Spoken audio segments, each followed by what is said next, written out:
काल रात्री 2:16 सायलीने स्वतःला आरशासमोर उभं पाहिलं होतं, पण 2:17 तिला काहीच आठवत नव्हतं.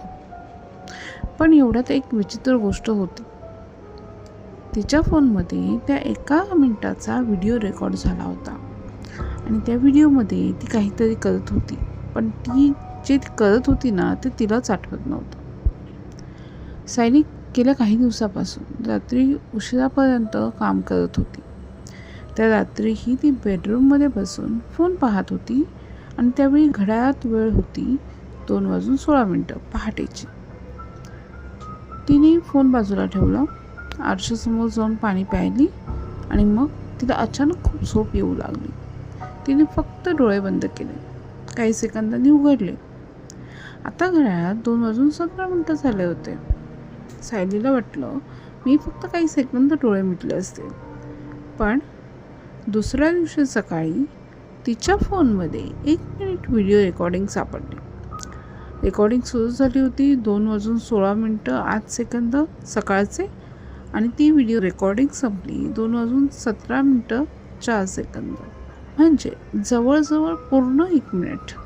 सायलीने व्हिडिओ प्ले केला आणि पहिल्याच सेकंदाला तिच्या चेहऱ्यावरचं हसू हे गायब झालं. व्हिडिओमध्ये सायली स्वतः आरशासमोर उभी होती, पण ती फोनकडे पाहत नव्हती. ती आरशात स्वतःकडे पाहत होती. काही सेकंद ती शांत उभी राहिली.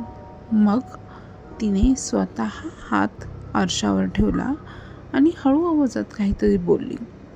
अर्थात ऑडिओ खूप अस्पष्ट होता, त्यामुळं सायलीने फोनचं व्हॉल्यूम वाढवलं आणि ती पुन्हा ऐकलं. यावेळी फक्त शेवटचे 2 शब्द तिला ऐकू आले, उद्या पुन्हा, हे ते 2 शब्द. सायलीला त्या रात्री झोपच आली नाही. तिला वाटलं कदाचित मी मायक्रो स्लीपमध्ये गेली असेल. स्ट्रेस आणि झोपेच्या कमतरतेमुळे मेंदू काही सेकंदाच्या घटनांची मेमरीना व्यवस्थित स्टोअर नाही करू शकत. म्हणून तिने ठरवलं आज रात्री ती स्वतःला रेकॉर्ड करणार. म्हणून तिने 2:15 कॅमेरा सुरू केला. ती खुर्चीवर बसली आणि आता तिने घड्याळाकडे पाहिलं. 2:16 आणि काहीच घडलं नाही किंवा घडतही नव्हतं. आता वाजले 2:17. या पिरियडमध्ये काहीच घडलं नाही, सगळं नॉर्मल होतं. सायलीने यावेळी सुटकेचा श्वास घेतला, पण तेवढ्यात फोनवर नोटिफिकेशन आलं आणि हे नोटिफिकेशन एका नोट्स ॲपमधून होतं. सायलीने ते नोट्स उघडले. त्यात एक नोट तयार झालेली होती. त्यामध्ये एकच लाईन होती आणि ती होती आज 2:18. सायली काही क्षण फोनकडे पाहत राहिली, कारण ती नोट तिने लिहिलेली नव्हती आणि तिचा कॅमेरा अजूनही रेकॉर्ड करत होता. तिने लगेच बेडरूमच्या घड्याळाकडे पाहिलं. यावेळी वेळ होती 2:17. सायलीने नंतर स्लीप स्पेशालिस्टशी बोलणं केलं. त्यांच्या मते स्लीप डिप्रिवेशन, स्ट्रेस आणि मायक्रो स्लीप यांमुळे मेंदू काही क्षणांच्या घटना रेकॉर्ड न करता सोडू शकतो. यामुळं तिला 2:16 ते 2:17 मधला वेळ, जो मेमरी गॅप तिला वाटला असण्याची शक्यता पूर्ण आहे.